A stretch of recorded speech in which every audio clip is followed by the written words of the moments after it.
Waalaikumsalam warahmatullahi wabarakatuh. Mantap sekali di pertanyaannya dari Pak Sauki kalau ini ya.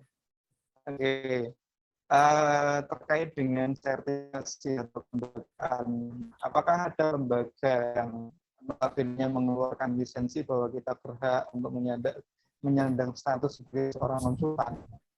Sebetulnya saya sendiri pun juga masih mencari-cari ada nggak sih lembaganya ini gitu loh.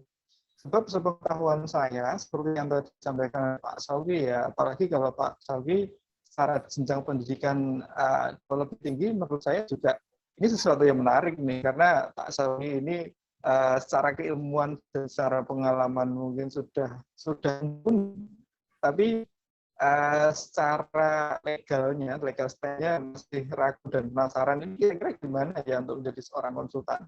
Dan saya juga dulu mengalami atau pernah punya kegundahan juga tentang status pustakawan ya. Dulu kan saya pernah juga diskusi dengan teman, seorang pengusaha juga di Jogja. Beliau pun juga kebetulan konsentrasinya di bidang perpustakaan. Nah, waktu itu kita pernah punya perdebatan ini. Yang berhak dikatakan pustakawan apa sih? Karena kalau menurut undang-undang, menurut legal, yang sudah sarjana ilmu perpustakaan aja belum tentu dikatakan itu pustakawan, kan gitu. Nah, dari situlah kemudian saya jadi penasaran loh, kalau pustakawan aja belum tentu, apalagi kalau konsultan perpustakaan, iya kan? Otomatis dari situ jelas secara legal standing bisa dibilang menyalahi aturan atau keluar dari jalur ya. Nah, adapun yang saya laksanakan di sini, kenapa kemudian saya menyebut sebagai konsultan perpustakaan, itu sebetulnya yang saya pandang dari sudut pandang bisnisnya. Jadi bisnis yang saya jalankan yaitu bisnis konsultan perpustakaan gitu loh. Kalau dinyalakan saya sebagai konsultan murni, memang belum, karena secara ilmuwan dan sertifikasi memang masih dalam proses. Saya pun juga masih mencari-cari cara untuk sertifikasi konsultannya itu seperti apa. Bahkan mungkin jadi konsultan perpustakaan secara legal, secara undang-undang memang belum ada. Yang ada adalah pustakawan ahli yang seperti disebutkan Pak Sawi seperti itu. Nah, itulah kenapa kemudian saya sempat pernah berpikir, Pak ini kira-kira konsultan perpustakaan aman nggak sih? Terus kemudian bisa jalan nggak sih? Sempat seperti itu juga. Namun pada akhirnya karena saya punya keinginan, karena saya punya cita-cita yang ingin saya terapkan, ingin saya realisasikan, yaitu memberikan manfaat dengan sharing-sharing seperti ini dengan teman-teman pustakawan, ya pada akhirnya saya menjalani ini dari sudut pandang bisnis seperti itu. Jadi secara bisnis iya ini konsultan perpustakaan, tapi kalau secara legal mungkin kita masih berupaya untuk mencarinya juga gitu. Seperti itu Pak Selvi. Oke, terima kasih sharingnya.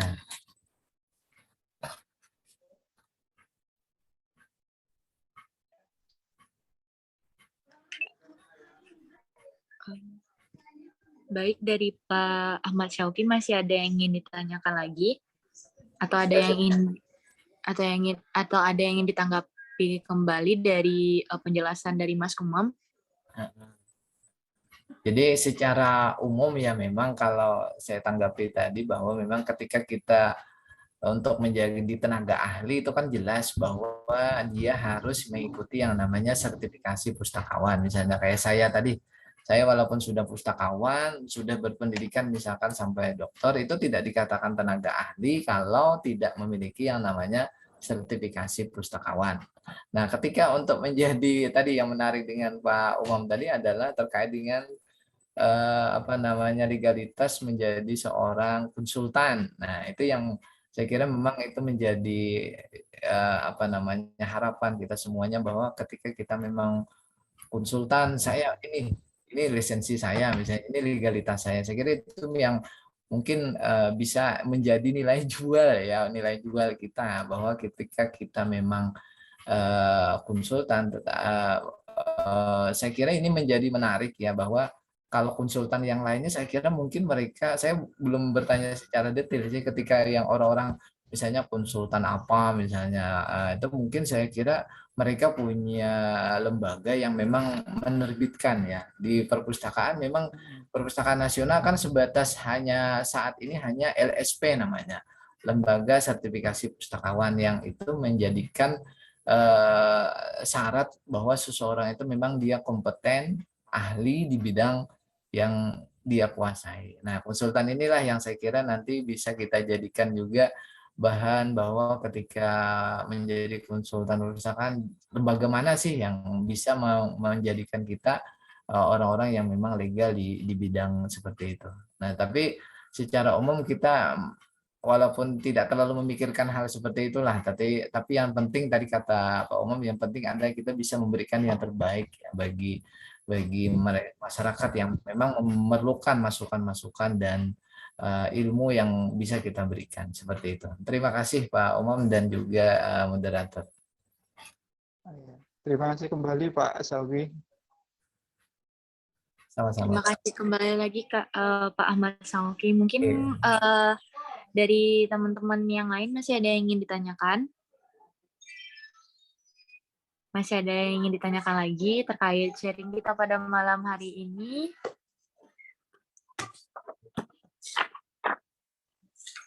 Mungkin nanti Mas Umam bisa dibagiin PPT-nya di grup ya Mas ya. Soalnya tadi banyak yang minta terkait materinya. Oke. Gimana Mas Umam? Teman-teman masih ada yang ditanyakan lagi? Kalau misalnya tidak ada, mungkin kita bisa akhiri sharing kita pada malam hari ini ya Kak ya.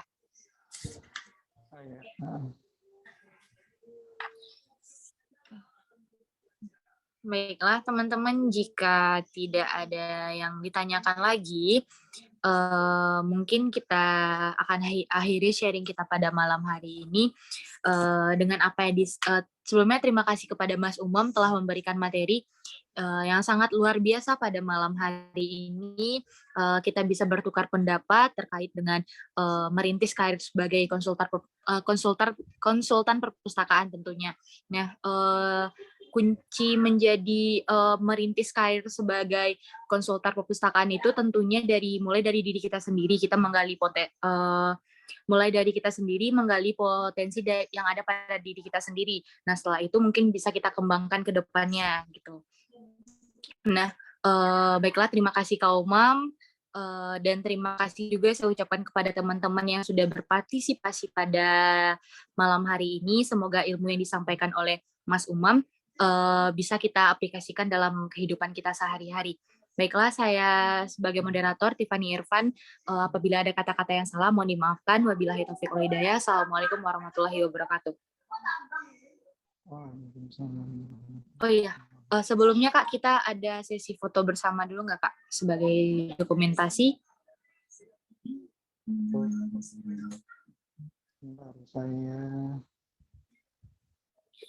Kalau iya, mungkin dari teman-teman semua bisa diaktifkan kameranya.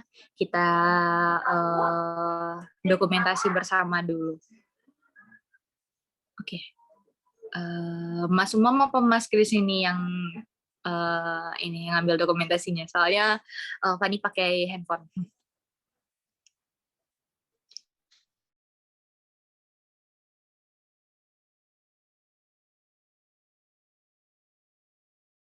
Dari Chris Smith boleh?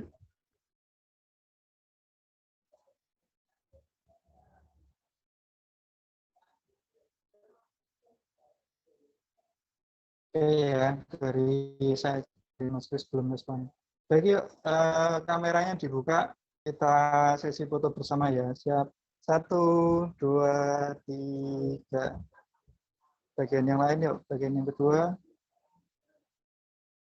Yuk berpose, 1, 2, 3.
Sudah, Kak Tiffany?